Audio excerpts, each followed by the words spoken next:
Hello everyone, क्या आप लोगों को मेरी आवाज आ रही है? एक बार जल्दी से चैट में बता दो if everything is clear. Yes, yes, बहुत बढ़िया। हेलो जी। Hello hello hello hello hello. कैसे हैं आप लोग? How are you all? कैसे हैं आप लोग? कैसे हैं, कैसे हैं, कैसे हैं? क्या लिख रहे हैं चैट के अंदर? क्या लिख रहे हैं भैया? सब बढ़िया, सब बढ़िया। आवाज आ रही है मेरी? एक नंबर। Yes, yes. ये गुस्से वाले इमोजी क्यों भेज रहे हो तुम? हैं? गुस्से वाले इमोजी काहे भेज रहे हो? क्या हो गया? भैया लेट आए हो। बेटा मैं थोड़ी ना लेट हूं, तुम थोड़ा सा जल्दी आ गए हो। मैं आज तक कभी ऐसा हुआ है कि मैं लेट हूं? तू अपने सीनियर से पूछना, उनके सीनियर से पूछना। आज तक क्या प्रशांत भैया कभी लेट आए हैं क्लास में? ऐसा हो ही नहीं सकता। तुम थोड़ा सा जल्दी आ गए हो, वो थोड़ी सी रियलिटी है। चलो, आ जाओ। Let us start. अरे ये गुस्से वाले इमोजी भेजना बंद कर दो यार। कितने फनी लग रहे हैं। चलो, हाउस दी जोश गाइस, कैसी है एनर्जी? क्या जोश मीटर हमारा हाई है, एकदम इनफाइनाइट है। जोश मीटर एकदम हाई रहना चाहिए, क्योंकि आज हम स्टार्ट करने वाले हैं आप सबकी फेवरेट बायोलॉजी को, और उसके पहले चैप्टर को, दैट इज लाइफ प्रोसेसेस। भैया ये लाइफ प्रोसेसेस क्या है? बहुत इंटरेस्टिंग चैप्टर है। हाँ, थोड़ा सा लेंदी चैप्टर है, थोड़ा लंबा चैप्टर है ना? और बहुत अच्छे अच्छे क्वेश्चंस हैं, बहुत सारी चीजें आपको इसमें याद करनी पड़ेंगी। बट हम इसको पूरी स्टोरी की माध्यम से, यानी एक पूरी कहानी बनाएंगे, कहानी से समझेंगे, इंटरेस्टिंग वे में समझेंगे, मजा आएगा। बट हाँ, एक चीज है भाई, वो चीज ये है कि आपको डेली क्लास में आने से पहले जो पढ़ाया जा रहा है उसको रिवाइज करके आना होगा। अगर वो तुम नहीं करोगे तो बायोलॉजी में, समझ गए ना, दिक्कत हो जाती है। तो इसलिए डेली का डेली पढ़ेंगे। अरे करोगे नहीं करोगे, इतना तो कर दोगे यार। अगर इतना कर दोगे तो बायोलॉजी पूरी समझ में आ जाएगी, प्यार हो जाएगा, मजा आ जाएगा। मैं गारंटी से बोल रहा हूं, इतने सारे बच्चों को पढ़ाया, सबको ना ये चैप्टर याद करने में दिक्कत आती थी। बट जब मैंने उनको पढ़ाया, ऐसे तरीके से पढ़ाया, उन्हें याद हो गया। बस एक ही शर्त मैं सबसे बोलता हूं कि यार तुम बस डेली पढ़ के आओ। जो मैं आज पढ़ाऊंगा कल क्लास में आने से पहले उसको रिवाइज करके आना, बात खत्म। ठीक है, डन है। शुरू कर दे क्या? स्कूल में कोई दिक्कत विक्कत तो नहीं ना भाई? सब खुश हैं? सब खुश हैं यार। अभी मैंने क्या देखा कि एक स्कूल है ना, उस स्कूल में अभी विराट कोहली को बुलाया गया है यार। विराट कोहली स्कूल में स्पीच देने के लिए। भाई विराट कोहली आ रहा है स्कूल में स्पीच देने के लिए। मैं सोच रहा हूं उस बच्चे की क्या हालत होगी जिसने गलती से उस दिन का स्कूल स्किप कर दिया होगा, जिसने सिर्फ उस दिन छुट्टी ले ली होगी। अगले दिन वो आया स्कूल, उसको पता चला विराट कोहली स्कूल आया था। भाई क्या हालत हुई होगी उसकी, समझ रहे हो यार? ऐसा हमारे स्कूलों में क्यों नहीं हुआ कभी यार? हाँ, तुम्हारा भी कोई है जो स्कूल का बच्चा है? वो मुझे स्कूल का नाम नहीं पता, बट किसी स्कूल में बुलाया यार अभी विराट कोहली को। मैंने देखा, कुछ वीडियोस देखी मैंने। हाँ भाई, क्या हुआ यार? ऐसा अगर हो जाए, मतलब क्या हो रहा है बताओ? भैया आप हमारे स्कूल में आपको ही बुला लें, वही बड़ी बात। यार हद हो गई यार। बताओ यार, कितनी बड़ी बात है यार, विराट कोहली को बुलाया। बट ठीक है, वो बेचारे बच्चे जो उस दिन एब्सेंट होंगे उनका क्या हाल हुआ होगा, मैं तो वो सोच रहा हूँ। ठीक है, चलो बहुत बढ़िया। लेट अस स्टार्ट चैप्टर को स्टार्ट करते हैं बेटा, है ना? एक नया हेडिंग डालो साइंस के आपके रजिस्टर के ऊपर। हेडिंग लिखोगे लाइफ प्रोसेसेस। देखो बायोलॉजी के अंदर एक चीज समझना बेटा, जब मैं आपको पूरी बायोलॉजी पढ़ाऊंगा ना, तो आप क्लास के साथ साथ नोट्स नहीं बना पाओगे, समझना। क्लास के साथ साथ आप नोट्स नहीं बना पाओगे, क्योंकि बहुत सारी थ्योरी होती है, इतना टाइम नहीं है कि आप साथ साथ में लिखते रहोगे। आपको क्या करना है, जितने कॉन्सेप्ट मैं समझा रहा हूं उनको लिखते चलना है, मतलब समझते चलना है, सॉरी, उनको समझते चलो। जो चीजें मैं आपको बता रहा हूं उनको अंडरस्टैंड करते चलो। डेफिनेशंस जो मैं बता रहा हूं उनको ध्यान से सुनते लगो, एकदम फोकस लगा के बैठो। और उसके बाद जब क्लास खत्म हो जाए, आपको नोट्स मिल जाते हैं, फिर आप उन नोट्स से एक बार लिख सकते हो। बट साथ साथ में लिखने की यहां जरूरत नहीं है, और आपको उतना टाइम भी नहीं मिलेगा कि आप लिख पाओगे। ठीक है, बायोलॉजी में क्योंकि बहुत सारी थ्योरी होती है, हम साथ में नहीं लिख सकते। फिजिक्स केमिस्ट्री में लिख सकते हो, बट बायो में पॉसिबल नहीं है। ठीक है जी, तो एक नई हेडिंग डालेंगे और लिखेंगे क्या? इसकी एसीपी, अरे चैप्टर तो शुरू हो जाने दे, एसीपी चाहिए इसको। Life processes. अच्छा, लाइफ प्रोसेस का चैप्टर स्टार्ट होता है लिविंग और नॉन लिविंग ऑर्गेनिज्म से। अरे कुछ लोग हैं लिविंग, कुछ लोग, अरे कुछ लोग नहीं, कुछ चीजें हैं नॉन लिविंग, कुछ चीजें हैं नॉन लिविंग और कुछ लोग हैं लिविंग, मतलब सारे लोग लिविंग हैं और कुछ चीजें हैं जैसे कि टेबल, पेन, ये जो पेन है ये नॉन लिविंग है, राइट। तो बहुत सारी चीजें नॉन लिविंग होती हैं, बहुत सारी चीजें लिविंग होती हैं। लिविंग चीजें क्या होती है हमें पता है, जैसे कि हम हैं, प्लांट्स हैं, एनिमल्स हैं, बैक्टीरिया है, फंजाई है, ये सब क्या है, वायरस है, ये सब लिविंग कैटेगरी में आते हैं। नॉन लिविंग के अंदर टेबल, चेयर, फैन, कार, सारी चीजें आ जाती हैं, है ना, राइट। अरे ये इमोजी बंद करो, एक मिनट रुको यार, ये पहले इमोजी बंद करने दो, ये इमोजी, रुको रुको रुक जाओ, जस्ट गिव मी 1 मिनट बेटा। डन, चलो चलो। आज आज बच्चे, काफी सारे बच्चे आए हैं आज क्लास में, पता है क्यों आए बच्चे सारे क्लास में, क्योंकि जब हमने पिछला चैप्टर पढ़ाया तो इनकी बैकलॉग बन गई तो इन डेली लेक्चर में आए नहीं। आज बच्चे आए क्योंकि नया चैप्टर है, जो कि अच्छी चीज भी है। जब एक नया चैप्टर स्टार्ट होता है ना, तो हमें एक नई स्टार्ट मिलती है। तो अगर तुम्हारा केमिस्ट्री के चैप्टर में बैकलॉग बन गया है, जो कि नहीं बनना चाहिए था, बट अगर बन गया, यहां से आप शुरुआत कर सकते हो, नो वरीज, राइट। ठीक है, लिविंग नॉन लिविंग थिंग क्या है हमें पता है, बहुत बेसिक चीज है। अच्छा मुझे एक बात बताओ, पिछले चैप्टर में मतलब 9th क्लास के अंदर हमने पढ़ा था सेल। क्या आपको पता है सेल क्या होता है? सेल क्या होता था, एक बेसिक फंडामेंटल यूनिट होता है लाइफ का, जिससे कि हम सारे बने हुए हैं। यानी हमारी बॉडी किससे बनी है? सेल से बनी है। किससे बनी है बेटा? एकदम छोटे से सेल से बनी है, राइट। सेल के बारे में सबको पता है। कुछ बेसिक बेसिक चीजों के बारे में बात कर लेते हैं कि सेल में क्या होता था। सेल में न्यूक्लियस होता था, क्या हमें याद आ रहा है? सेल का ब्रेन क्या होता था? सेल का न्यूक्लियस होता था। उसके अलावा सेल में कुछ और चीजें होती हैं जो कि हम आगे धीरे धीरे धीरे जितना हमारे 10th में यूज होगा वो हम आगे पढ़ते चलेंगे, ठीक है। बट ये तो सबको पता है ना, सेल होता है, ठीक है। चलो आगे बढ़ते हैं, अब इस चैप्टर को शुरू करते हैं। लाइफ प्रोसेसेस होते क्या है? देखो लाइफ प्रोसेसेस, एक शब्द है लाइफ और एक शब्द है प्रोसेसेस, है ना। एक शब्द है लाइफ और एक शब्द है प्रोसेसेस। अगर हम इसको तोड़ेंगे तो हमें साफ पता चलेगा, प्रोसेस मतलब वो काम जो कि हमारी लाइफ के लिए इंपॉर्टेंट है। यानी वो सारे processes that are essential to live, यानी जिंदा रहने के लिए जो सारी चीजें अनिवार्य हैं, यानी नेसेसरी हैं, those processes are called life process. समझ में आया?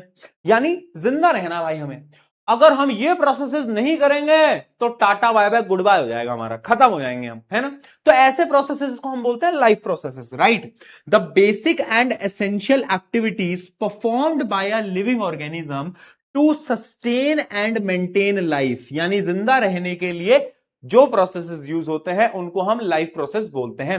फॉर एग्जाम्पल ब्रीथिंग, सांस ले रहे हो, 1 मिनट को सांस रोकना, अरे भाई ओ असली में नहीं रोकना, अरे भाई ओए ओए नहीं रोकना, मजाक कर रहा हूं भाई, कोई सही में रोक दे, अरे नहीं नहीं नहीं मजाक कर रहा हूं, मतलब बता रहा हूं मैं तुमको कि अगर तुम ब्रीथिंग रेट को रोक दोगे, यानी सांस लेने को बंद कर दोगे, अपनी नाक को ऐसे बंद कर लोगे, माउथ को ऐसे बंद कर लोगे, तो 3-4 मिनट बाद तुम्हारा गेम खत्म हो जाएगा है ना।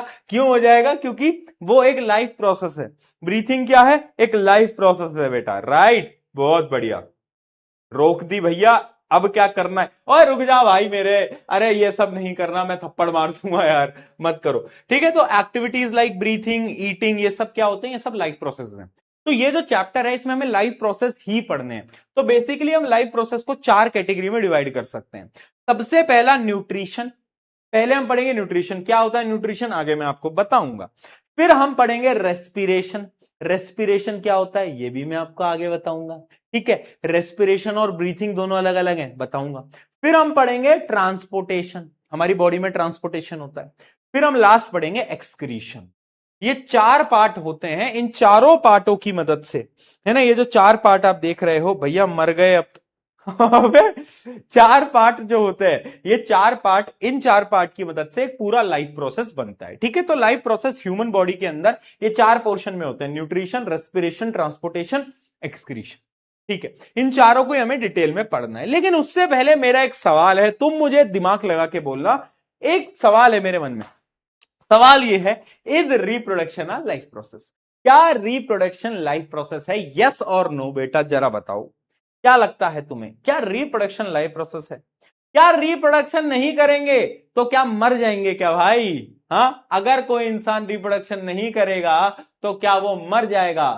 अरे नहीं मरेगा, कैसे मर जाएगा, वो अलग बात है, कुछ लोग मर रहे हैं इसी चीज के लिए, लेकिन रिप्रोडक्शन की वजह से कोई मर नहीं सकता है ना। रिप्रोडक्शन क्या होता है, एक नेक्स्ट जनरेशन को प्रोड्यूस करना, right. So reproduction is not a life process, इस बात को हमें समझना पड़ेगा, ठीक है। जीवन, हमारा जीवन इसकी वजह से नहीं चल रहा है ना, right. No no no no, हाँ बहुत बढ़िया।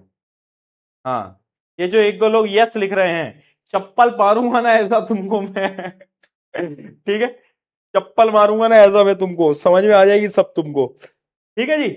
आ गया, क्लियर है, डन डन। हाँ चलो, बहुत बढ़िया बहुत बढ़िया, ठीक है ना। Reproduction is not a life process, इतना हमें समझ में आ गया, ठीक है। चलो चलो, कुछ नाइन्थ की यादें ताजा कर लेते हैं। अगर आपको याद हो, हमने बोला था दो प्रकार के ऑर्गेनिजम्स होते थे, यूनिसेलुलर, मल्टीसेलुलर। यूनिसेलुलर ऑर्गेनिजम्स क्या होते थे, यूनि यानी सिंगल, यानी तुम्हारी तरह सिंगल सेल्ड ऑर्गेनिज्म, मतलब तुम्हारी तरह नहीं, मतलब समझो कि वो ऑर्गेनिज्म जिसमें सिर्फ एक इकलौता सेल होता है, ठीक है। तो यूनिसेलुलर ऑर्गेनिजम्स क्या होते थे, made up of single cell, ठीक है। जबकि मल्टी सेलुलर वो होते हैं जो कि made up of more than one cell, जैसे कि ह्यूमन बॉडी, हमारे अंदर बहुत सारे डिफरेंट डिफरेंट सेल है, ठीक है, made up of many cell. अगली चीज, single cell perform all life processes, यानी यूनिसेलुलर ऑर्गेनिज्म में एक सेल सारा काम करता है भाई, जबकि मल्टी सेलुलर में अलग अलग सेल के स्पेसिफिक फंक्शंस होते हैं, ठीक है जी। उसके अलावा एग्जांपल क्या है यूनिसेलुलर ऑर्गेनिज्म का, एग्जांपल है अमीबा। अमीबा, ये नाम सुना है कि किसी ने नाइन्थ में, नाइन्थ में किसने सुना है, बोलो, किस किसने अमीबा का नाम सुना है। अमीबा तो सुना होगा, चलो मैं मान लेता हूं पैरामीशियम तुमने नहीं सुना, बट अमीबा तो सुना होगा, कहीं ना कहीं तो सुना होगा, मुझसे पढ़ा है तो सुना होगा, मुझसे नहीं पढ़ा तो फिर मैं गारंटी नहीं, है ना, ठीक है। मल्टी सेलुलर में एग्जांपल होता है प्लांट्स, ह्यूमन, सारे के सारे जितने भी ऑर्गेनिज्म होते हैं वो मल्टी सेलुलर के अंदर आते हैं, ठीक है, ठीक है जी, डन डन।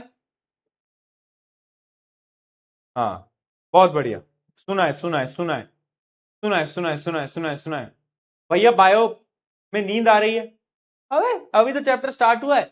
अच्छा, तुमने एक चीज नोट करी है कि वो मजा रात वाली नींद में कहां है, जो मजा दोपहर वाली नींद में है।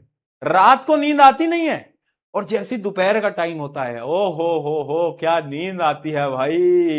ये गर्मियों के मौसम में अगर तुमने एसी या कूलर चलाया और तुम अगर दोपहर में सो गए तो डायरेक्ट बेटा शाम को ही उठोगे इसलिए इसलिए मत सोया करो दोपहर में, ठीक है, रात को सोना है।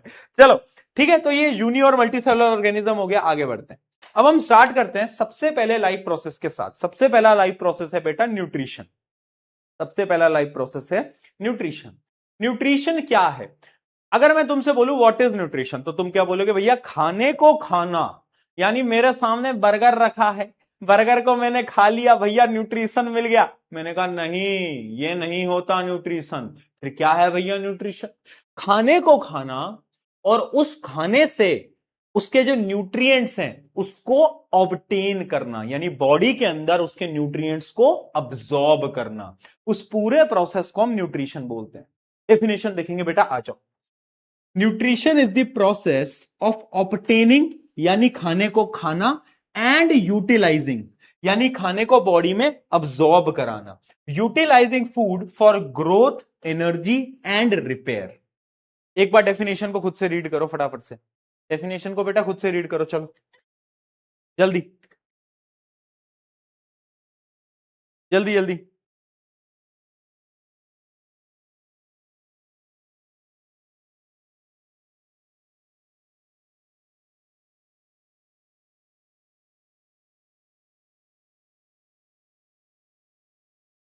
ठीक है, बहुत बढ़िया, है ना।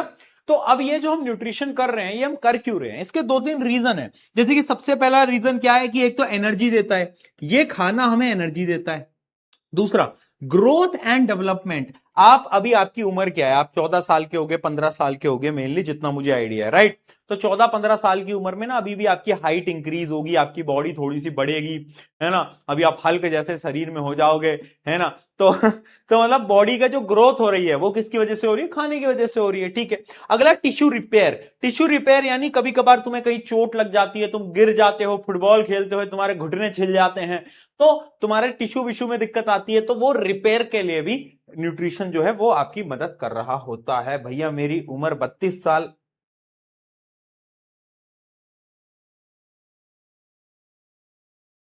32 साल? अब अब 10वीं क्यों पढ़ रहे हो भाई फिर तुम? ठीक है, चलो बहुत बढ़िया, है ना? न्यूट्रिशन समझ में आ गया। अच्छा, हमारे जो फूड होते हैं उसमें कितने टाइप के न्यूट्रिएंट्स होते हैं, क्या आपको पता है? ये भी आपने 8th क्लास के अंदर पढ़ा होगा, अगर तुमने 8th क्लास के अंदर पढ़ाई करी है तो। ठीक है, तो क्या क्या न्यूट्रिएंट्स होते थे? जैसे कि एक होता था कार्बोहाइड्रेट। कार्बोहाइड्रेट जैसे कि चावल में कार्बोहाइड्रेट होता है, सुना होगा तुमने। दूसरा होता है प्रोटीन। प्रोटीन जैसे एग या फिर नॉन वेज में या फिर पनीर में क्या होता है? प्रोटीन होता है। उसके अलावा फैट। फैट कहां पर होता है? जैसे कि मैं बात करूं बर्गर के अंदर जो चीज वीज डलता है उसके अंदर क्या होता है? फैट होता है, ठीक है। उसके अलावा विटामिन एंड मिनरल्स, जो आप फ्रूट्स खाते हो उन फ्रूट्स के अंदर विटामिन एंड मिनरल्स होते हैं। तो ये 4 प्रकार के न्यूट्रिएंट्स होते हैं, ठीक है। Carbohydrate, protein, fats, vitamin, mineral. और हमें क्या देखना है? हम इस पूरे चैप्टर में ये देखेंगे कि जब हम खाना खाते हैं तो फाइनली ये कार्बोहाइड्रेट, ये प्रोटीन, ये विटामिन मिनरल, ये फैट ब्रेक डाउन होकर किसमें कन्वर्ट होते हैं, यानी हमारी बॉडी में ये कैसे डाइजेस्ट होते हैं, ये हमें पूरा डिटेल में पढ़ना होगा न्यूट्रिशन के अंदर, ठीक है। चलो भाई न्यूट्रिशन को स्टार्ट करते हैं। अब बेसिकली न्यूट्रिशन होता है 2 टाइप का, एक है ऑटोट्रॉफिक, एक है हेट्रोट्रॉफिक। ऑटोट्रॉफिक, ऑटोट्रॉफिक का क्या मतलब है भैया? ऑटो में बैठ के जाना है क्या? अरे नहीं यार, वो मतलब नहीं है। ऑटोट्रॉफिक का मतलब, ऑटो यानी खुद से, बोलते हैं ना ऑटोमेटिक गाड़ी है अपनी, तो जी बोलते हैं ना ऑटोमेटिक गाड़ी है जी अपनी। तो ऑटो यानी खुद से जो अपना खाना खुद बना ले, खुद से जो अपना खाना खुद बना ले उसको हम बोलते हैं autotrophic nutrition. Organism synthesis there own food, यानी जो खुद का खाना खुद बनाते हैं। अब तुम बोलोगे भैया ऐसे तो ऑटोट्रॉफिक में तो हमारी मम्मी भी आती है क्योंकि वो खुद का खाना खुद बनाती है, बट हम तो वो जो खाना बनाते हैं वो खा लेते हैं। तो हम हेट्रोट्रॉफिक में हो गए और मम्मी किस में हो गई? ऑटोट्रॉफिक में हो गई। मैंने कहा वाह बेटा, एक चमाट मारूंगा खींच के, घूम जाएगा। सुन मेरी बात, ऑटोट्रॉफिक का मतलब यह होता है कि हाँ खुद का खाना खुद बना रहे हो, लेकिन आप रॉ मटेरियल से खुद का खाना खुद बना रहे हो। फॉर एग्जाम्पल जो प्लांट्स होते हैं, प्लांट्स क्या करते हैं? कार्बन डाइऑक्साइड, सनलाइट, इनसे खुद का खाना बनाते हैं। जबकि हम लोग क्या करते हैं? हम उन प्लांट्स को तोड़ते हैं या फिर हम एनिमल्स की मदद से खाना बनाते हैं। तो हम तो एट्रोट्रॉफिक के अंदर आए, जबकि जो प्लांट्स होते हैं वो ऑटोट्रॉफिक के अंदर आए, है ना? वो तो ऑटोट्रॉफिक के अंदर आए, समझे? यानी होता क्या है, they use simple substances like carbon dioxide and water to make their own food, ठीक है। Food is prepared in presence of sunlight and chlorophyll, है ना? आपने सुना भी होगा एक प्रोसेस होता है फोटोसिंथेसिस का, है ना? प्लांट्स जो होते हैं, ग्रीन प्लांट्स अपना खाना खुद बनाते हैं, उस प्रोसेस को हम फोटोसिंथेसिस बोलते हैं। वो कैसे होता है उसके बारे में अभी हम डिटेल में पढ़ेंगे, अभी हम पढ़ेंगे, टेंशन मत लो, ठीक है। ऑटोट्रॉफिक न्यूट्रिशन के कुछ एग्जांपल्स आपको याद रखने हैं। जितने भी ग्रीन प्लांट्स होते हैं वो सब ऑटोट्रॉफिक न्यूट्रिशन करते हैं। जो एल्गी होती है, एल्गी, एल्गी सुनी होगी ना? एल्गी, एल्गी किसी को पता है? अरे वो समुद्र का जो पानी होता है, समुद्र नहीं, जो लेक होती है, पॉन्ड्स होते हैं, है ना, नहर जो होती है, उसके ऊपर वो काई नहीं हो जाती, काई, काई बोलते हैं हम, है ना, देखा है आपने? वो एल्गी होती है पानी के ऊपर, वो ग्रीन कलर का, हाँ वो एल्गी होती है, ठीक है। इसके अलावा एक और एग्जांपल है साइनोबैक्टीरिया। साइनोबैक्टीरियाज होते हैं जो कि ऑटोट्रॉफिक न्यूट्रिशन कर रहे होते हैं। हेट्रोट्रॉफिक न्यूट्रिशन में क्या होता है? Organism rely on other for food, यानी वो दूसरों पे डिपेंड करते हैं, किसी और पे डिपेंड कर रहे हैं, जैसे कि हम लोग, ठीक है। They depend on the food prepared by other organism. Food is obtained from plant और एनिमल, है ना? या तो प्लांट से ऑब्टेन करते हैं या तो किसी एनिमल से ऑब्टेन करते हैं। इसके एग्जाम्पल है एनिमल, एनिमल, कुछ फंजाइज भी होते हैं, कुछ फंजाइज भी होते हैं, बट फंजाई को हम यहां से काट देते हैं, है ना? फंजाई को हटा लो, वो सही एग्जाम्पल नहीं होगा। एनिमल आप इसके अंदर डाल सकते हो। एनिमल्स में कौन कौन से एनिमल होंगे उसके बारे में हम डिटेल में अभी बात करेंगे, टेंशन नॉट करेंगे, हम डिटेल में बात करेंगे। अभी के लिए बस इतना जान लो, जो एनिमल्स होते हैं, जितने भी एनिमल्स होते हैं वो हेट्रोट्रॉफिक होते हैं। ठीक है, पहले मुझे इतना बताओ, ऑटोट्रॉफिक हेट्रोट्रॉफिक का डिफरेंस समझ में आया? अगर समझ आया तो पी के लिख दो चार्ट के अंदर फटाफट से। ऑटोट्रॉफिक हेट्रोट्रॉफिक का अगर डिफरेंस समझ में आया तो जरा चार्ट में पी के लिख दो।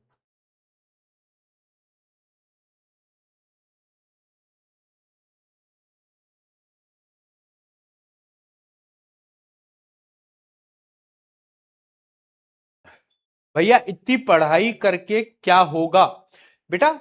पढ़ाई ना जीवन के लिए बहुत जरूरी होती है, इस बात को समझो। अगर आप पढ़ाई करते हो ना तो जरूरी नहीं है कि आप डॉक्टर, साइंटिस्ट, इंजीनियर बनोगे, आप कोई बिजनेस भी खोल सकते हो। ठीक है, तो ये जो तुम देखते हो ना बिजनेस चला रहे हैं लोग बड़े बड़े, वो बिजनेस भी पढ़ाई करके ही तुम सीखोगे ना उसके बारे में, तो पढ़ाई करना बहुत जरूरी होता है, राइट? तो तुम कोई बिजनेस चलाओ, कोई दिक्कत नहीं है ना? जरूरी थोड़ी ना है कि हर कोई डॉक्टर, इंजीनियर या फिर ये सब बनेगा, आईएएस बन जाएगा, आईपीएस बन जाएगा। आप बिजनेस भी चलाओ ना, कोई दिक्कत नहीं है, बनाओ अपना बिजनेस बड़े होके, है ना? समझ रहे हो इस बात को? ठीक है, ठीक है जी, ओके। हम्म, हाँ भैया बिजनेस तो स्टार्ट कर लेंगे, लेकिन बिजनेस के बीच में पुलिस आ जाती है।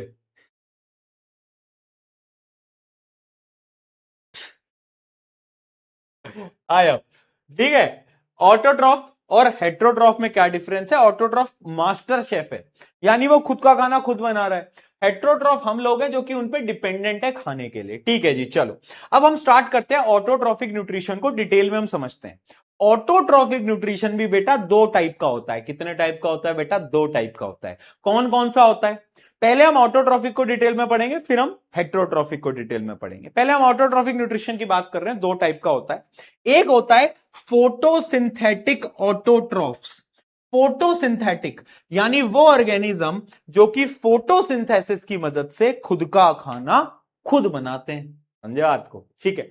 दूसरा होता है केमोसिंथेटिक ऑटोट्रॉफ्स, यानी वो ऑर्गेनिज्म जो कि केमिकल की मदद से खुद का खाना खुद बनाते हैं।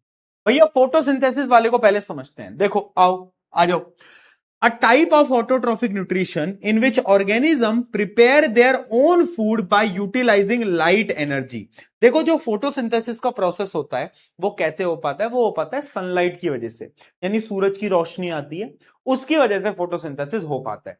उन ऑर्गेनिज्म को हम बोलते हैं फोटोसिंथेटिक ऑटोट्रोफ्स।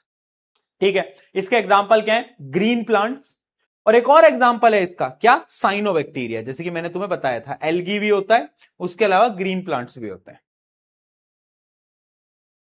ठीक है, green plants, algae, cyanobacteria. But अगर मैं बात करूं केमोसिंथेटिक ऑटोट्रॉफ्स की, तो ये वो ऑर्गेनिज्म है जो कि कुछ केमिकल्स की मदद से खुद का खाना खुद बनाते हैं।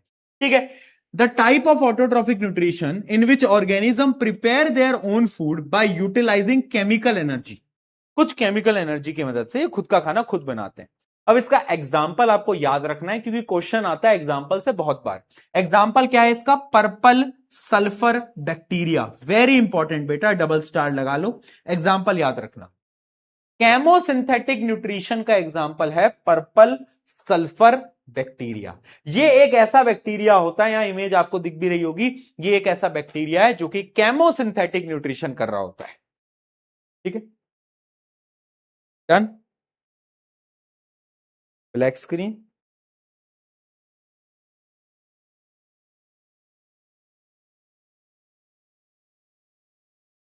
हाँ, क्या लिख रहे हो? Black screen.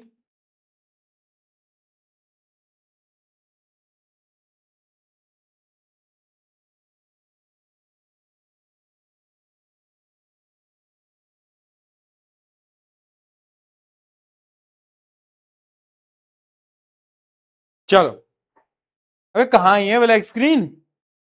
No black screen. एक दो बच्चे जो मस्ती करते हैं ना, मस्ती, है ना, मान जा।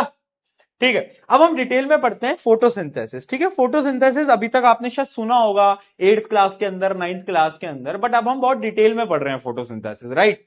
तो डिटेल में पहले फोटोसिंथेसिस की एक रिएक्शन समझते हैं, फोटोसिंथेसिस होता कैसे।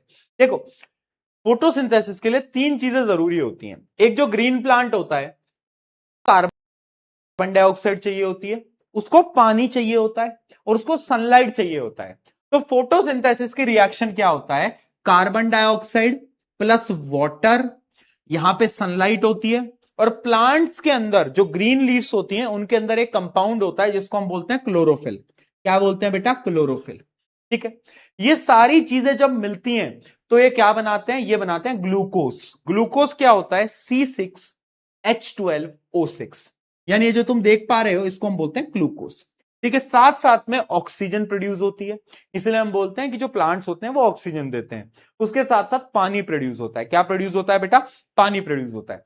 तो this is the reaction of photosynthesis, that is very important. क्या कि 6CO2 plus 12H2O, sunlight, chlorophyll, C6H12O6 plus 6O2 plus 6H2O। ठीक है, ये जो 612 वगैरह चीजें लगाई हैं ये सिर्फ बैलेंसिंग के लिए लगाई हैं। ठीक है जी, ठीक है। तो ये फोटोसिंथेसिस की रिएक्शन है। पर मुझे पता है तुम्हारे दिमाग में एक सवाल आ रहा होगा, भैया फोटोसिंथेसिस होता कैसे है, स्टेप बाय स्टेप प्रोसेस बताओ।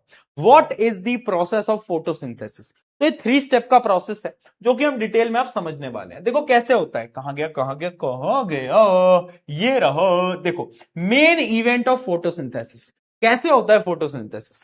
पहला होता है स्टेप नंबर 1, समझना है कहानी के माध्यम से। ये है लीफ, ये है लीफ। ठीक है, हाय हाय बोल दो बेटा लीफ को। लीफ ने देखा सूरज को, सूरज ने देखा लीफ को, दोनों की आंखें टकराई। अब ये जो मेरा प्यारा प्यारा लीफ है ना, इसके पास क्या है, इसके पास है क्लोरोफिल। अब क्लोरोफिल क्या होता है ना, क्लोरोफिल के पास एक चीज है। क्लोरोफिल क्या कर सकता है कि ये जो सनलाइट आती है ना, इसकी एनर्जी को ट्रैप कर सकता है, यानी अपने अंदर समा सकता है। तो स्टेप नंबर 1 क्या होगा, absorption of light energy by chlorophyll. तो यानी अब लीफ को लाइट एनर्जी मिल चुकी है भाई, एनर्जी उसके अंदर स्टोर हो गई है। किसकी वजह से स्टोर हुई, क्लोरोफिल की वजह से। अब वो लाइट एनर्जी को क्या करते हैं, the conversion of light energy into chemical energy, यानी वो जो लाइट एनर्जी है वो अंदर कन्वर्ट हो जाती है केमिकल एनर्जी के अंदर। अब ये जो केमिकल एनर्जी है, इस केमिकल एनर्जी से क्या होता है, स्प्लिटिंग और breaking off water into hydrogen and oxygen. यानी वो जो पानी था ना, वो जो H2O था ना, उस H2O को यहां ब्रेक डाउन किया जाता है, किसमें, हाइड्रोजन और ऑक्सीजन के अंदर तोड़ा जाता है उस केमिकल एनर्जी की मदद से। ये स्टेप नंबर 2 है। स्टेप नंबर 1 क्या है बेटा, पत्ती ने सूरज को देखा, सूरज ने पत्ती को देखा, दोनों की आंखें मिली, और पत्ती के पास जो था वो क्लोरोफिल था, क्लोरोफिल की मदद से उसने सनलाइट को ट्रैप कर लिया। फिर वो जो लाइट एनर्जी थी वो केमिकल एनर्जी में कन्वर्ट करी, उस केमिकल एनर्जी की मदद से उसने वो जो पानी के मॉलिक्यूल्स थे उसको ब्रेक डाउन कर दिया।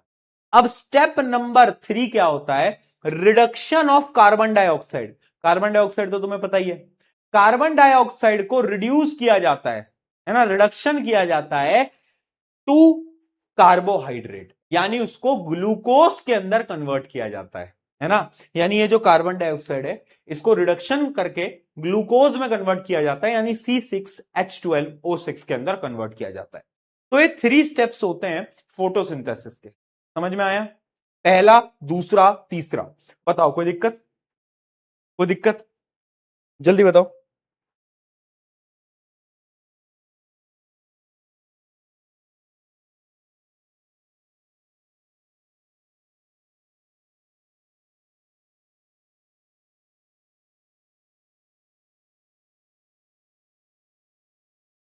भैया एग्जाम हॉल में मोबाइल फोन ले जाने देंगे क्या, बेटा तुम में से कुछ लोगों की ऐसी हालत है ना कि अगर तुम्हें एग्जाम हॉल में मोबाइल भी दे देंगे ना, तो भी तुम उसमें से आधे घंटे तो रील देखोगे वहां बैठ के कि ये कर रहे होगे तुम। ठीक है, तो पढ़ाई कर लो, उससे कुछ नहीं हो रहा है मोबाइल फोन से भी, है ना जी। चलो, तो ये 3 प्रोसेस होते हैं फोटोसिंथेसिस के, राइट। ये प्रोसेस है पूरा फोटोसिंथेसिस का। ठीक है जी भैया, इतना हमको समझ में आ गया। कुछ और चीजों के बारे में मैं आपको बताता हूं, अब आ जाओ एक बार फटाफट से, कहां गया कहां गया कहां गया, हाँ आ जाओ। ठीक है, तो फोटोसिंथेसिस में क्या क्या चीजों का यूज हुआ, तो याद रखना फोटोसिंथेसिस में कार्बन डाइऑक्साइड का यूज हुआ, ठीक है, पानी का यूज हुआ, और उसके साथ साथ सनलाइट एंड क्लोरोफिल का यूज हुआ। ठीक है। तो अगर तुमसे कोई ये पूछे कि फोटोसिंथेसिस में रॉ मटेरियल कौन कौन से हैं, तो क्या तुम रॉ मटेरियल के नाम लिख पाओगे?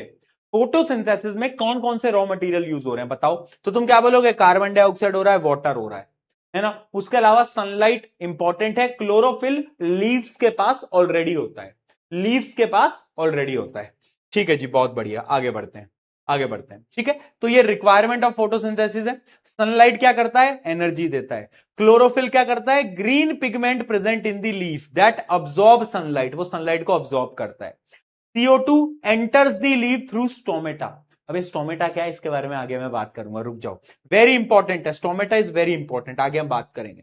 वाटर कहां से आता है? पानी कहां से आता है? जो प्लांट होता है उसकी जो जड़ें होती हैं, जो रूट्स होती हैं, वो पानी को अब्सॉर्ब कर लेती हैं। ठीक है, तो पानी भी आ जाता है। उसके अलावा कुछ कुछ मिनरल्स की भी जरूरत होती है, वो मिनरल्स भी रूट के थ्रू मिल जाते हैं। ठीक है, तो ये कुछ रिक्वायरमेंट्स होती है फोटोसिंथेसिस की, ये कुछ रिक्वायरमेंट होती है फोटोसिंथेसिस की। राइट, राइट, ठीक है। अच्छा मुझे एक बात बताओ, फोटोसिंथेसिस की साइट क्या है? साइट यानी किस जगह पे फोटोसिंथेसिस होगा? तो the site of photosynthesis is leaves, यानी जो पत्तियां होती हैं, जो लीव्स होती हैं, वहीं पे तो होगा फोटोसिंथेसिस। अरे हाँ या ना बोल यार। Chloroplast are the site of photosynthesis, यानी प्लांट का एक पार्ट होता है जिसको हम बोलते हैं क्लोरोप्लास्ट, क्योंकि क्लोरोप्लास्ट में क्या प्रेजेंट होता है? क्लोरोप्लास्ट में क्लोरोफिल प्रेजेंट होता है। ठीक है, क्लोरोफिल प्रेजेंट होता है। तो जो क्लोरोप्लास्ट होता है, अगर एमसीक्यू में तुमसे कोई पूछ ले कि साइट ऑफ फोटोसिंथेसिस क्या है, तो लीफ में क्लोरोप्लास्ट जो होता है वहां पे फोटोसिंथेसिस होता है। ठीक है, डन, डन, ठीक है जी, बहुत बढ़िया। अब एनसीईआरटी का एक डायग्राम देखते हैं फटाफट से। ये एक डायग्राम आपको दिख रहा होगा एनसीईआरटी का, बड़ा खतरनाक सा डायग्राम है, बच्चे इसको देख के डरते भी बहुत हैं, बट मैं आपको ना ये डायग्राम जो है समझा दूंगा, आराम से समझा दूंगा, है ना, ज्यादा इसमें लोड मत लो तुम। आगे हम इस डायग्राम को एक बार आराम से समझेंगे। उसको समझने से पहले हमें यह समझना होगा कि ये स्टोमेटा क्या होता है। ठीक है, उसको समझने से पहले हमें यह समझना होगा कि स्टोमेटा क्या होता है।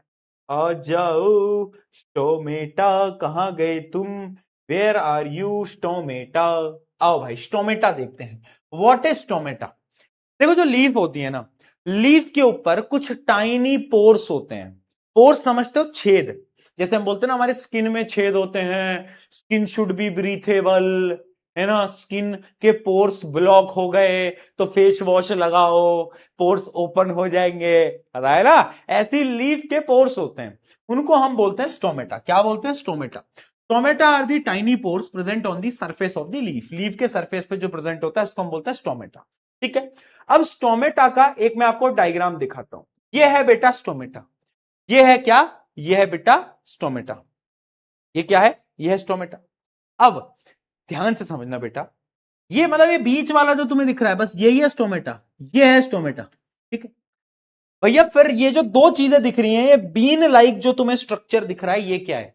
ये जो तुम्हें ये दिख रही है बीन, बीन, बीन जैसा ये जो स्ट्रक्चर दिख रहा है, ये ये क्या है? ये क्या है? इनको हम बोलते हैं बेटा गार्ड सेल। क्या बोलते हैं? Guard cell, guard cell. ठीक है, तो जो तुम्हें दिख रहे हैं ये है गार्ड सेल। क्या है? Guard cell. अब देखो यहां प्रोसेस होता कैसे है वो समझना, तुम समझना, बहुत इंटरेस्टिंग है। पेन, पेन कहां रख दूं? रुको, पेन रख दो, समझाता हूं, रुको रुको रुको रुको, बड़ा इंटरेस्टिंग प्रोसेस। मान लो ये गार्ड सेल है, बीच में स्टोमेटा की ओपनिंग, ये देखो बीच में स्टोमेटा की ओपनिंग दिख रही है, सबको दिख रही है। ठीक, अब ये ओपनिंग ओपन और क्लोज होती है। ओपन मतलब अब क्लोज हो गई, ओपन हो गई, क्लोज हो गई, ओपन हो गई, क्लोज हो गई, ओपन हो गई। कैसे होती है? सारा गेम पानी का है, सारा गेम पानी का है। जैसे ही गार्ड सेल में पानी आया, ये गार्ड सेल है, इनमें जैसे ही बेटा पानी आया, स्वेल्व हो गए, मोटे हो गए, मोटे हो गए, और ओपन हो गया, स्टोमेटा ओपन हो गया। जैसे ही गार्ड सेल से पानी गया, क्लोज हो गए, क्लोज हो गए, क्लोज हो गए, क्लोज हो गए। तो गार्ड सेल में जैसे ही पानी आया, ओपन हो गए, गार्ड सेल से जैसे ही पानी गया, क्लोज हो गए। आया गया, आया गया, आया गया। समझे बात को? यानी सारा गेम पानी का है भाई। अगर पानी है तो स्टोमेटा ओपन, अगर पानी गया तो स्टोमेटा क्लोज्ड। अरे बात को समझे, ये क्या डार्क डार्क डार्क क्या लिख रहे हो? क्या हो गया इसमें? इसमें क्या हो गया तुमको यार?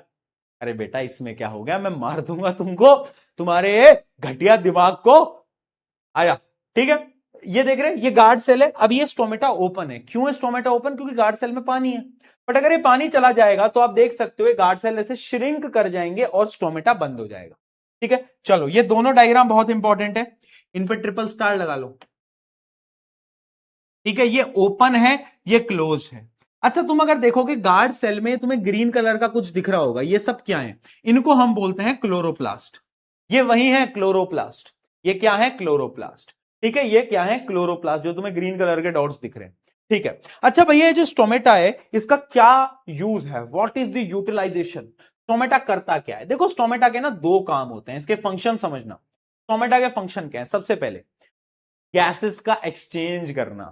देखो, जो प्लांट है उसको कार्बन डाइऑक्साइड अंदर लेना है और ऑक्सीजन को बाहर छोड़ना है, यही प्रोसेस होता है। तो वो जो गैसेस का एक्सचेंज है वो कहां से होता है? सोचो, वो स्टोमेटा से ही तो होता है, और कहां से होगा? अबे मूर्ख बालक, आजा देख। Exchange of gases, carbon dioxide enters the leaf through stomata for photosynthesis, oxygen is released out through stomata. यानी कार्बन डाइऑक्साइड अंदर जाती है, ऑक्सीजन बाहर होता है, कहां से? स्टोमेटा के थ्रू। ठीक है, कहां से? स्टोमेटा के थ्रू। तो वो जो स्टोमेटा की ओपनिंग है वो गैसेस एक्सचेंज में मदद करता है, पहला। दूसरा काम क्या होता है? दूसरा एक प्रोसेस होता है ट्रांसपिरेशन। क्या होता है? ट्रांसपिरेशन। ठीक है, अब भैया ट्रांसपिरेशन क्या होता है? यार ये प्रोसेस ना वैसे तो नाइन्थ क्लास में तुमने पढ़ा, ओहो नाइन्थ क्लास में तो तुम वो कर रहे थे ना, वो ठीक, कोई बात नहीं। देखो, ट्रांसपिरेशन क्या प्रोसेस होता है कि प्लांट का जो एक्सेस ऑफ वाटर होता है, यानी प्लांट के अंदर अगर कुछ एक्स्ट्रा पानी है तो वो पानी ना पत्तियों पे आता है। मान लो लीफ है, लीफ पे वो पानी आएगा और स्टोमेटा की ओपनिंग के थ्रू वो पानी वाटर वेपर की फॉर्म में, वाटर वेपर समझते हो ना, वाटर वेपर की फॉर्म में बाहर निकल जाएगा। यानी ट्रांसपिरेशन क्या है? Removable of excess of water through stomata in the form of water vapour. यानी वाटर वेपर की फॉर्म में वो जो पानी था वो भाई हवा में उड़ जाएगा। उस प्रोसेस को हम ट्रांसपिरेशन बोलते हैं। तो ये जो ट्रांसपिरेशन है भैया, ये कौन कर रहा है? अरे ये भी तो भाई वही कर रहा है, अपना स्टोमेटा। अगर स्टोमेटा नहीं होगा तो ट्रांसपिरेशन भी नहीं होगा, राइट? ठीक है जी। Extra water is lost from plant in the form of water vapour through stomata. तो स्टोमेटा के दो काम है, exchange of gases and transpiration. Transpiration. ठीक है, ठीक है भाई। गार्ड सेल का काम याद रखना, पानी आया खुल गया, पानी गया बंद हो गया, पानी आया स्वेल हो गया, पानी गया श्रिंक हो गया। याद रखना, ये दो डायग्राम याद रखना बेटा। ओके जी, समझ आया क्या जी? हाँ जी। चलो, ये क्लोजिंग ओपनिंग मैंने तुम्हें बता दिया है। When the water enters the guard cell they swell and stomata जो होता है वो ओपन हो जाता है। और क्लोज कब होता है? व्हेन वाटर मूव आउट, यानी गार्ड सेल से जैसे ही पानी गया तो क्या होगा? श्रिंक कर जाएगा, श्रिंक कर जाएगा। ठीक है जी भैया, बहुत बढ़िया। इतना समझ में आया क्या बेटा? जल्दी बताओ। डन है? डन है? डन है? आओ फिर कुछ एक्सपेरिमेंट करते हैं, आ जाओ। एक्सपेरिमेंट 5.1।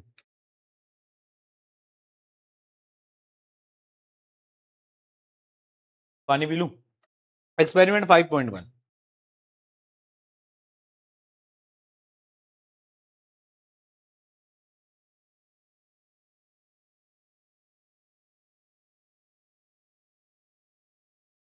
चलो, एक्सपेरिमेंट यार तुम्हारा मन नहीं करता क्या एक्सपेरिमेंट वगैरह करने का? मतलब मैं जब तुम्हारी उम्र में था तो मुझे तो बड़ा क्यूरियोसिटी होती थी अलग अलग चीजों को लेकर, है ना, कि फिजिक्स में ये क्यों होता है, वो क्यों होता है। अच्छा मुझे एक बात बताओ, तुमने कभी सोचा है कि अगर प्लैनेट्स आपस में टकरा जाएं तो क्या होगा? क्या प्लैनेट्स अगर आपस में कभी टकरा जाएं तो क्या होगा, क्या हो सकता है? कभी तुमने सोचा है? मतलब कितना इंटरेस्टिंग चीज है ना, कि अगर प्लैनेट्स आएंगे, ग्रेविटी की वजह से प्लैनेट्स रोटेट कर रहे हैं, सेंट्रिपिटल फोर्सेस हैं, मतलब कितनी फिजिक्स है उसके बीच में कि सारे प्लैनेट्स एक साथ रोटेट कर रहे हैं, है ना। सन की ग्रेविटी है, बाकी प्लैनेट्स की ग्रेविटी है, अगर ये आपस में टकरा जाएं तो क्या होगा? हाँ, है ना, कितने है, है? एक बच्चा लिख रहा है अगर प्लैनेट्स टकरा जाएंगे तो टन करके आवाज आएगी, क्योंकि ये दुनिया पित्तल दी।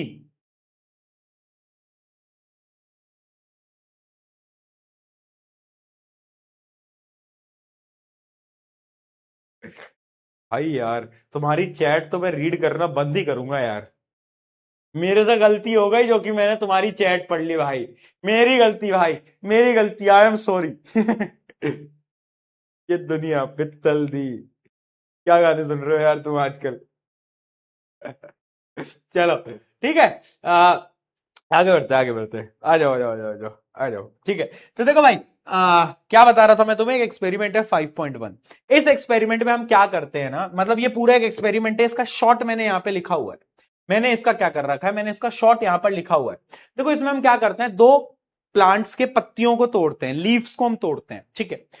और जो एक लीफ होता है ना, उस वो लीफ तो ग्रीन होता है, जबकि दूसरे लीफ को हम क्या करते हैं ना, अंधेरे में स्टोर कर देते हैं। और जब एक लीफ को आप अंधेरे में स्टोर करोगे तो क्या वो फोटोसिंथेसिस कर पाएगा? नहीं कर पाएगा, हाँ या ना? अरे हाँ या ना बोलो। फोटोसिंथेसिस क्या अंधेरे में कोई प्लांट कर सकता है? जब तक सनलाइट नहीं आएगी नहीं कर सकता, ऑब्वियस सी बात है, नहीं करेगा। फिर हमने क्या करा, एक टेस्ट होता है आयोडीन टेस्ट। यानी वो जो ग्रीन लीफ थी उस पे भी हमने आयोडीन डाला, और जिस लीफ को हमने स्टोर करके रखा था अंधेरे में उस पे भी हमने आयोडीन डाला, ठीक है।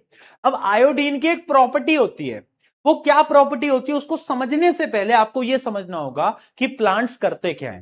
देखो, प्लांट्स फोटोसिंथेसिस से ग्लूकोज बनाते हैं। ये ग्लूकोज कहां स्टोर होता है, ये ग्लूकोज किस फॉर्म में स्टोर होता है, तो आपको ये नोट करना पड़ेगा। सबसे पहले मैं आपको नोट करवा भी देता हूं, ये बड़ा इंपॉर्टेंट पॉइंट है कि plant store extra glucose in the form of starch. Starch की फॉर्म में प्लांट्स जो है अपने ग्लूकोज को स्टोर करते हैं, जबकि हम यानी जो हम एनिमल्स हैं, हम क्या करते हैं, ह्यूमंस जो हैं, वो जो एक्स्ट्रा ग्लूकोज हमारी बॉडी का होता है हम उसको ग्लाइकोजन की फॉर्म में स्टोर करते हैं। किसकी फॉर्म में? ग्लाइकोजन की फॉर्म में स्टोर करते हैं, ठीक है जी। ग्लाइकोजन की फॉर्म में हम स्टोर करते हैं, ये याद रखना, एमसीक्यू में पूछा जाता है। हम ग्लाइकोजन की फॉर्म में स्टोर करते हैं, और स्टार्च की फॉर्म में कौन स्टोर करता है? प्लांट स्टोर करता है, ठीक है, समझ में आ गया। अब उस एक्टिविटी पे वापस से आते हैं। उस एक्टिविटी में हम बेटा क्या कर रहे हैं कि हम आयोडीन की ड्रॉप डाल रहे हैं, और आयोडीन की एक प्रॉपर्टी होती है, आयोडीन जब स्टार्च के साथ रिएक्ट करता है ना, तो वो कलर को ब्लू ग्रे कर देता है, या फिर आप लिख सकते हो ब्लू ब्लैक कर देता है, ठीक है। तो वो वाली लीफ समझना बेटा, वेरी इंपॉर्टेंट, वो वाली लीफ जो फोटोसिंथेसिस कर रही थी, वो वाली लीफ जो कि फोटोसिंथेसिस कर रही थी, उसके अंदर ग्लूकोज था।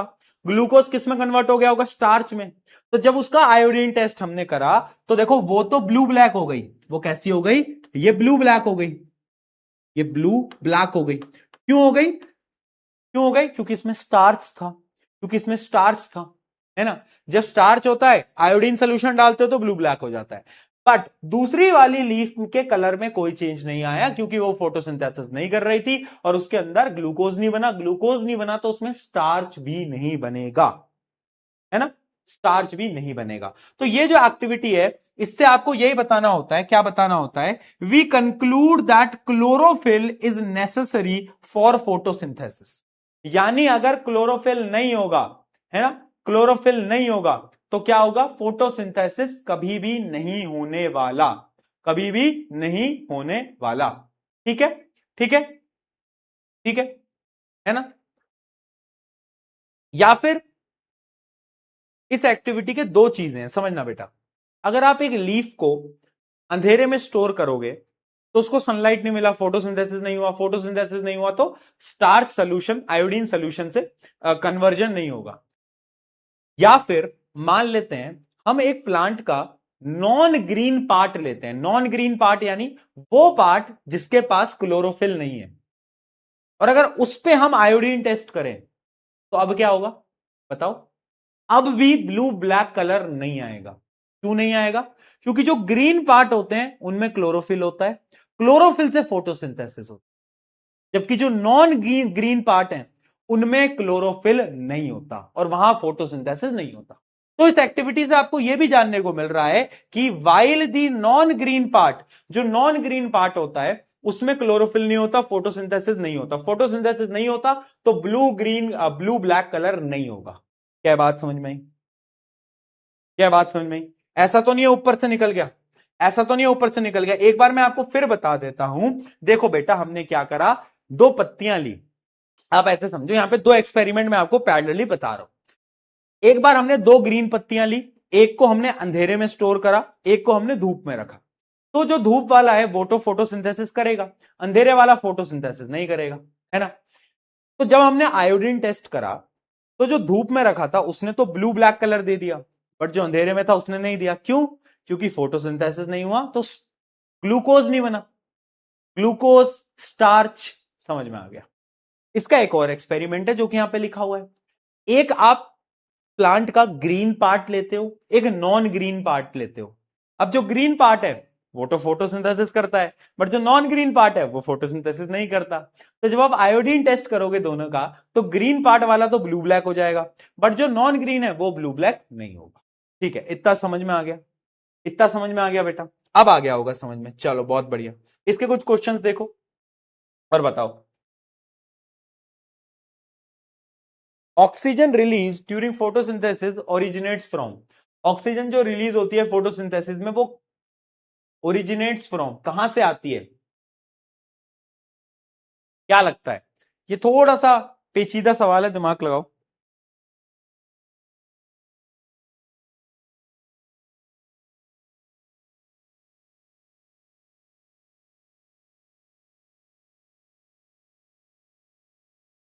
बच्चे लिख रहे हैं बी। बी बहुत बढ़िया। जिन जिन ने बी लिखा है एकदम सही लिखा है, पानी से। पता है क्यों? क्योंकि फोटोसिंथेसिस में मैंने आपको सेकंड पार्ट क्या बताया था, कि जो केमिकल एनर्जी है उससे पानी का मॉलिक्यूल टूट जाता है, किसमें? हाइड्रोजन और ऑक्सीजन में। तो वो जो ऑक्सीजन प्रोड्यूस हो रही है वो आई कहां से है? पानी से ही तो, पानी से आई है। तो आंसर इज बी, बी। ठीक है, बी, बी, बी, बी। क्या हो गया भाई? बी। चलो, during photosynthesis energy conversion occur from, photosynthesis में जो लाइट एनर्जी होती है वो केमिकल एनर्जी में कन्वर्ट हो जाती है। जो लाइट एनर्जी होती है बेटा वो केमिकल एनर्जी में कन्वर्ट हो जाती है। आगे बढ़ते हैं असर्शन रीजनिंग की तरफ।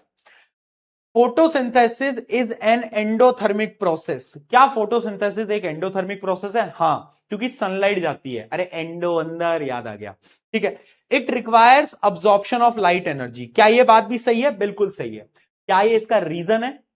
चेक करो, बिकॉज लगा दो बीच में। Photosynthesis is an endothermic process because it requires absorption of light energy. एकदम सही है। तो answer is A, answer is A. ठीक है, चलो जी समझ में आ गया। A farmer increases light intensity in a green house but observes no increase in photosynthesis rate. ऐसा क्यों हुआ होगा? बताओ। एक फार्मर ने सनलाइट को तो इंक्रीज कर दिया, बट फोटोसिंथेसिस फिर भी नहीं बदला, क्योंकि फोटोसिंथेसिस सिर्फ सनलाइट पे डिपेंड नहीं करता, वो डिपेंड करता है कार्बन डाइऑक्साइड पे, वाटर पे, है ना। सो photosynthesis also depends upon CO2 and temperature and H2O। ठीक है, अगला, सजेस्ट टू सॉल्यूशंस। उस फार्मर को क्या करना चाहिए? अगर आपने सनलाइट बढ़ा दी है, उसके साथ साथ हमें कार्बन डाइऑक्साइड को भी बढ़ाना चाहिए। जितना ज्यादा कार्बन डाइऑक्साइड होगा उतना ज्यादा क्या होगा बेटा? ग्लूकोज बनेगा, और जितना ज्यादा ग्लूकोज बनेगा प्लांट्स उतनी जल्दी ग्रो होंगे। ठीक है जी, बहुत बढ़िया। चलिए दोस्तों आगे बढ़ा जाए। State the role of chlorophyll, sunlight, carbon dioxide and water in the presence in the process of photosynthesis. सबका काम बताना है आपको। सबका काम बताना है। क्लोरोफिल क्या करता है बेटा? सनलाइट को अब्सॉर्ब करता है। सनलाइट क्या करता है? एनर्जी प्रोवाइड करता है। पानी क्या करता है?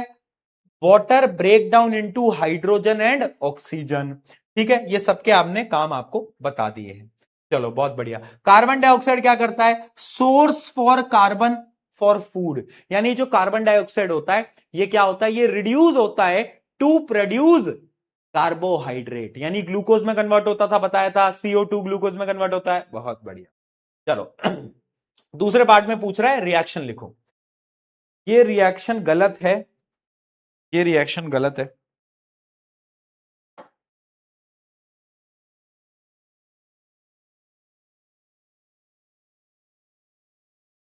अब सही है। 12H2O आता है और आगे 6H2O आता है।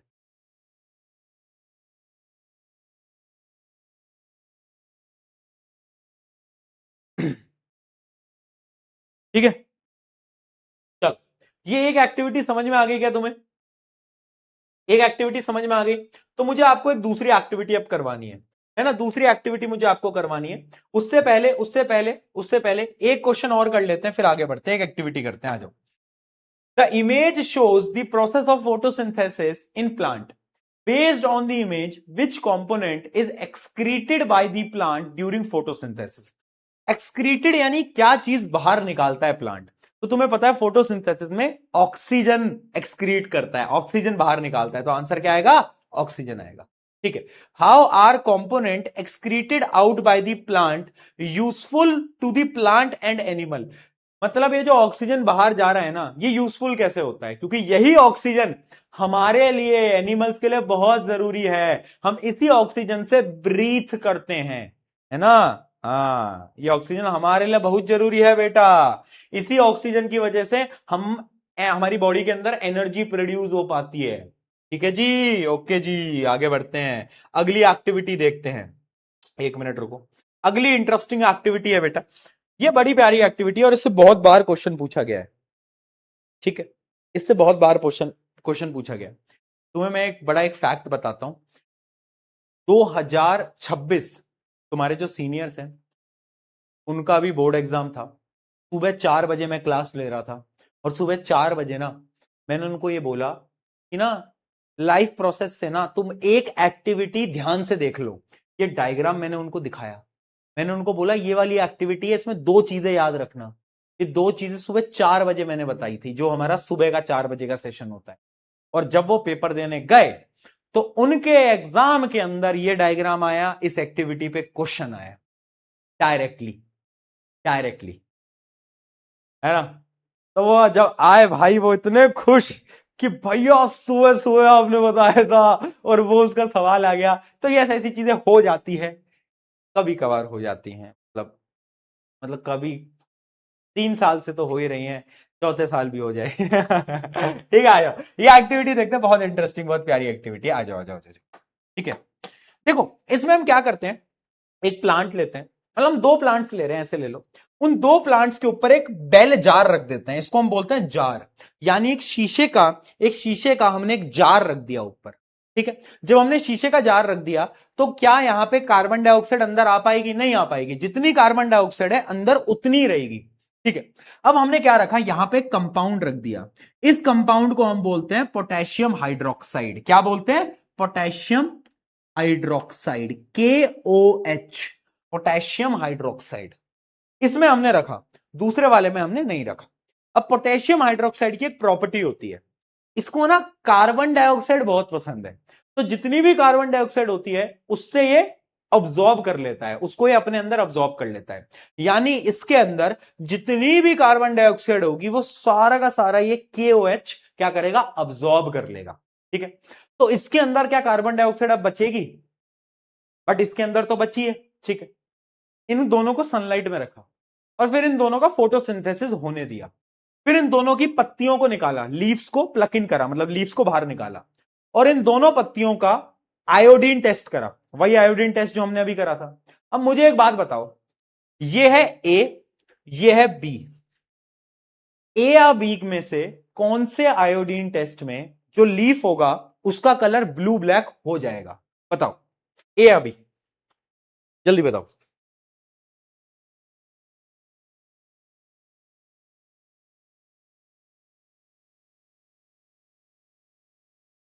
बहुत बढ़िया, क्या बात है, क्या बात है, एक नंबर। बी में होगा, क्यों? क्योंकि उसके पास कार्बन डाइऑक्साइड थी, उसने फोटोसिंथेसिस करा होगा। लेकिन इसकी कार्बन डाइऑक्साइड जा चुकी है भाई, तो इसने फोटोसिंथेसिस नहीं करा होगा। तो यही ये एक्सपेरिमेंट है बेटा। इस एक्सपेरिमेंट के पी के पॉइंट्स देख लो फटाफट से, पी के पॉइंट्स देख लो फटाफट से। क्या करते हैं हम? 2 similar plants were taken, both plants were kept in dark for 2 to 3 days, each plant was place separately. ठीक है, KOH was kept with 1 plant, यानी पोटेशियम हाइड्रोक्साइड एक में डाला। पोटेशियम हाइड्रोक्साइड क्या करता है? इट अब्सॉर्ब्स CO2, वो CO2 को अब्सॉर्ब कर लेता है। उसके बाद में क्या करा? Leaves were tested with iodine, iodine test करा। The leaf with KOH did not turn blue black, because CO2 was absent, carbon dioxide नहीं होगा तो फोटोसिंथेसिस नहीं होगा। कंक्लूजन क्या है? CO2 is necessary for photosynthesis. Photosynthesis के लिए कार्बन डाइऑक्साइड बहुत ज्यादा नेसेसरी होता है। क्या ये बात समझ में आ गई? क्या ये एक्सपेरिमेंट हमें समझ में आ गया? ठीक है, इससे क्वेश्चन आते हैं, वो मैं आपको कराऊंगा भी। उससे पहले एक दो क्वेश्चन तुम मुझे बताओगे। कहां गए? बताओ, करो भाई। Opening and closing of stomata is regulated by, कौन रेगुलेट करता है? जल्दी बताओ। बहुत बढ़िया, कौन करता है? Amount of water in guard cell. ये तो मैंने इमेजिन करके तुम्हें बता दिया, अब तुम कभी नहीं भूलोगे जीवन भर। बी लगा दो, amount of water in guard cell. Which one of the following condition is true for the state of stomata of the following green leaf? अच्छा, ये जो लीफ है इसमें क्या चीज आपको ट्रू लग रही है, बताओ, बोलो जल्दी।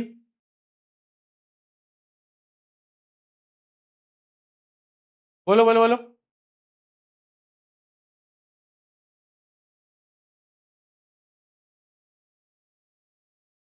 इमेज को ध्यान से देखो बेटा, इमेज को देखोगे तभी जाके आंसर मिलेगा, वरना आंसर नहीं ढूंढ पाओगे। इमेज को ध्यान से देखो।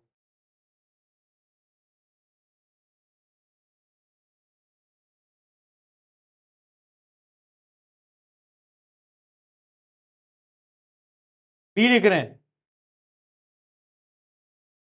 अब ना इस इमेज में ना एक हल्की सी कंफ्यूजन है, पर अगर तुम ध्यान से देखोगे ना तो इसका स्टोमेटा ना बेटा ओपन है। स्टोमेटा ना इसका ओपन है, इसका स्टोमेटा एकदम क्लोज नहीं है। स्टोमेटा क्लोज तब होता है जब गार्ड सेल एकदम ही बिल्कुल ऐसे करीब आ जाते हैं ना, जब एकदम गैप नहीं होता तब। बट इसका स्टोमेटा ना ओपन है एक तरीके से। स्टोमेटा ओपन कब होता है? स्टोमेटा ओपन होता है जब पानी बेटा अंदर आता है। तुमने बोल रहे हो कि amount of water flows out, तुम कह रहे हो कि बाहर निकल जाएगा, बट बाहर निकलने में स्टोमेटा बंद होना चाहिए। बट इसका स्टोमेटा भी ओपन है, तो इसलिए large amount of water flows into the guard cell. इसका आंसर सी आना चाहिए, इसका आंसर सी आना चाहिए, है ना, क्योंकि ये ओपन है, ये क्लोज नहीं है। क्लोज एकदम बंद होता है ना। ओपन और क्लोज का फर्क तुम डायग्राम से देखो, डायग्राम से देखो, ये तुम देखोगे तो क्लोज्ड में एकदम बंद हो जाता है, ओपन में देखो हल्की सी ओपनिंग रहती है। ठीक है, तो इसका आंसर सी आना चाहिए। थोड़ा डायग्राम में कंफ्यूज हो गए होगे, मुझे पता है। चलो चलो, एक लास्ट क्वेश्चन है, ये क्वेश्चन आपको होमवर्क है, ये क्वेश्चन आपका होमवर्क है। ये केस बेस्ड क्वेश्चन है, ये आपका होमवर्क है इससे रिलेटेड, इसको आप करोगे। इजी क्वेश्चन है, इजी क्वेश्चन है ना, ट्राई कर लेना, ट्राई कर लेना। बहुत इजी क्वेश्चन है, ये केस बेस्ड क्वेश्चन है। इसके 4 पार्ट्स हैं, चारों पार्ट्स को एक बार ट्राई कर लेना। नहीं होता तो मुझे कल क्लास में बता देना, कल क्लास में मुझे बता देना। कर लोगे ना बेटा होमवर्क क्वेश्चन? होमवर्क क्वेश्चन कर लोगे? चलो बहुत बढ़िया, बहुत बढ़िया। अगला टॉपिक जो हमें कल स्टार्ट करना है, एक बहुत छोटा सा टॉपिक है, फोटोसिंथेसिस इन डेजर्ट प्लांट। वो हम कल करेंगे, वो हम कल करेंगे। ये होमवर्क क्वेश्चन आप करके आओगे, और यहां पर आपका ऑटोट्रॉफिक न्यूट्रिशन जो है वो आपका समाप्त हो जाता है। ऑटोट्रॉफिक न्यूट्रिशन आपका समाप्त हो जाता है। कल हम हेट्रोट्रॉफिक न्यूट्रिशन को शुरू करेंगे। ये क्या है? आज सोचना, जब हम फूड खाते हैं तो बॉडी उस फूड के साथ क्या करती है। वाह यार, स्वादली लगा दिया इन्होंने तो।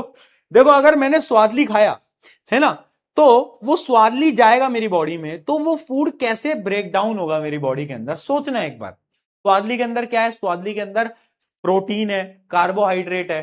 तो वो कार्बोहाइड्रेट प्रोटीन जब मेरी बॉडी में जाएगा, गुड फैट्स भी है, तो जाएगा तो कैसे मेरी बॉडी को न्यूट्रिशन प्रोवाइड करेगा, सोचना आज, क्योंकि कल हम उसके बारे में समझेंगे कि खाना बॉडी में डाइजेस्ट कैसे होता है दोस्तों। ठीक है जी, समझ आया ना आज पूरा? बताओ, कोई दिक्कत? बोलो बोलो बोलो बोलो।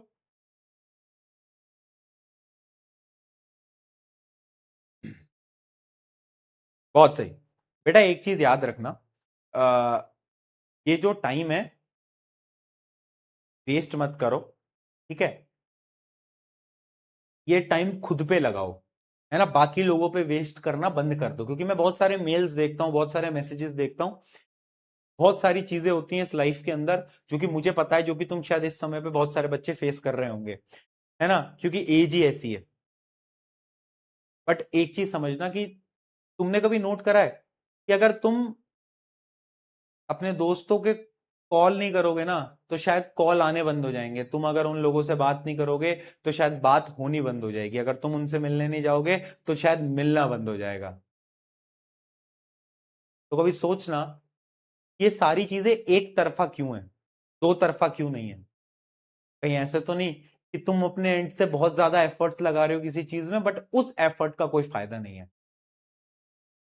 ये एक बहुत बड़ी सच्चाई है जीवन की, बहुत बड़ी रियलिटी है लाइफ की, जिसके बारे में कोई बात नहीं करता। बट मैं तुम्हारा बड़ा भाई हूं यहां पर, इसलिए मैं तुम्हें बता रहा हूं कि अपने टाइम को गलत जगह पे वेस्ट करना बंद कर दो। This is the time to invest on your self.